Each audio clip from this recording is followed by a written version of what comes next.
வந்துகிட்டே தான் இருக்கும். கவலையே படக்கூடாது. எவெல்லாம் நம்ம தோத்துருவோம்னு நினைச்சோமோ அவன் முன்னாடி ஜெயிக்கிறது மாதிரி ஒரு சந்தோஷம் வாழ்க்கையில் வேற எதுவுமே கிடையாது. ஜெயிச்சு காமிக்கணும். இது மிஸ்டர் பீன் எல்லாருக்கும் பிடிக்கும்ல இல்ல? எப்பயுமே எப்போ தெரியாதவங்கலாம் தயவு செஞ்சு போய் பாருங்க.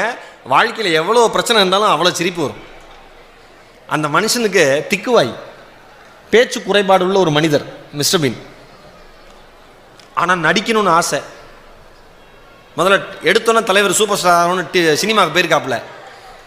சார் நடிக்கிறோம், இங்கே வா, டயலாக் கொடுத்து படிக்க சொல்லியிருக்காங்க. தந்தி அடிச்சிருக்காப்புல, டங்க டங்க டங்க டங்க. என்னடா எப்போ படித்து முடிப்ப?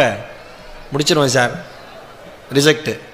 சரி டிவிக்கு போகலாம், ரிஜெக்டு ரிஜெக்ட் ரிஜெக்ட் ரிஜெக்ட். அப்புறம் யோசிச்சிருக்காப்புல, பேச்சு குறைபாடுனால தான் இவ்வளோ ரிஜெக்ஷனோ, அதை சரி பண்ணுவோன்னு சரி பண்ணியிருக்காரு. மறுபடியும் ரிஜெக்ஷனு.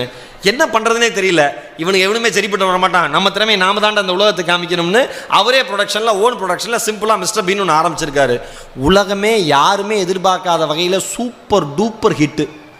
Super duper hit. அந்த மனுஷன் இன்னைக்கு, அந்த மனுஷனுடைய சொத்து மதிப்பு மினிமம் 1000 கோடி இருக்கும். ரிஜெக்ஷன் இருந்தால் தான் வாழ்க்கையில் நமக்கு சந்தோஷமே.